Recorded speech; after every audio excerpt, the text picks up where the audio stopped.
Hey everyone, I'm here with my dad to introduce our next unit for you. So, for the next 2 weeks, we are going to be reading a book together. Reading in Spanish is a great way to help improve your vocabulary and also really just expand your knowledge of the language.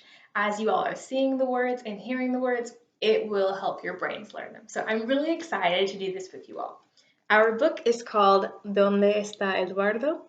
And I think it'll be a pretty good fit for you. Our main character, Carmen, is 17 years old and super excited for summer vacation, which I feel most of you can relate to. But before we jump into the book stuff, Dad, why don't you introduce yourself and tell a bit about your Spanish background? Sure. Hello, everybody. My name is Damon Green, and I'm excited to be here today. Thanks, Danielle, for the invitation. I started studying Spanish back in high school in the ninth grade. Took 3 years, and then the summer before my senior year, I went to South America as an exchange student. I went to Colombia, and I lived with a family there in a city called Bucaramanga.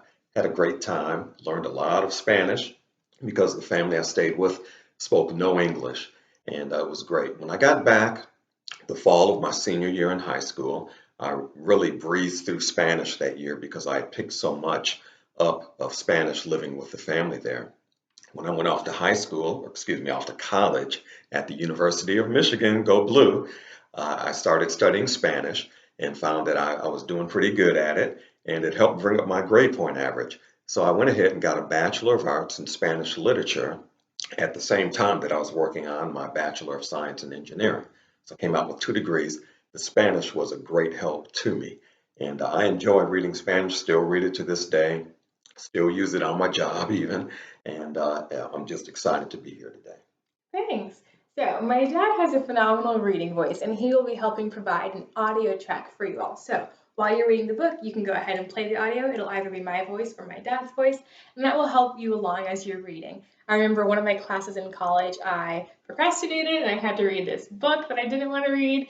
And at the last minute, I found an audio track online and read the entire book. And it was so much easier having someone reading so that I could follow along. So, let's talk about what we have to do for this coursework. We're going to be working with the book for 2 weeks, and the work that you do will result in a test grade.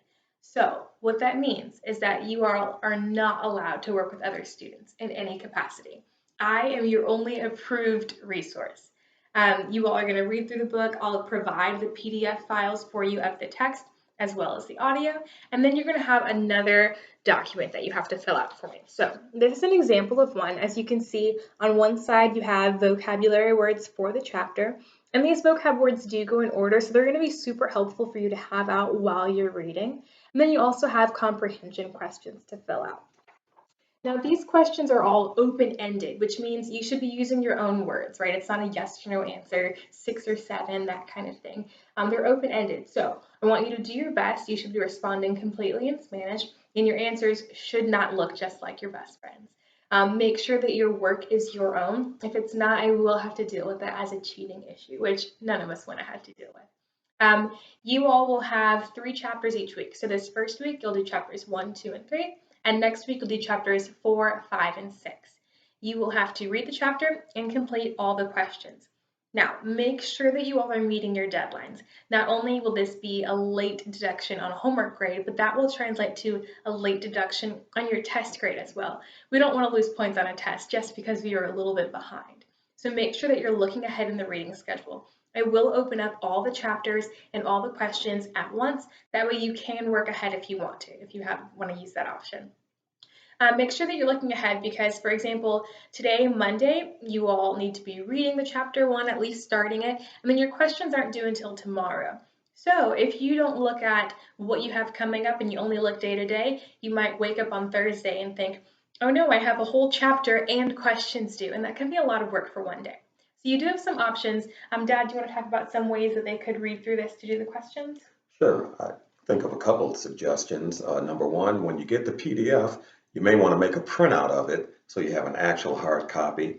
You can write on it, you can circle words you don't understand, and be able to stop and look them up that way. Some people like reading through the whole thing and then coming back to answer questions. So it really depends on what style you find works best for you. Yeah, absolutely. So, like I mentioned, you'll have the audio file. If you want to listen while you're reading, that's great. I highly recommend it. But if there's something you don't know, feel free to pause the audio. That way you can look it up or see if the vocab word is already written out for you on the resource document. You could do it that way.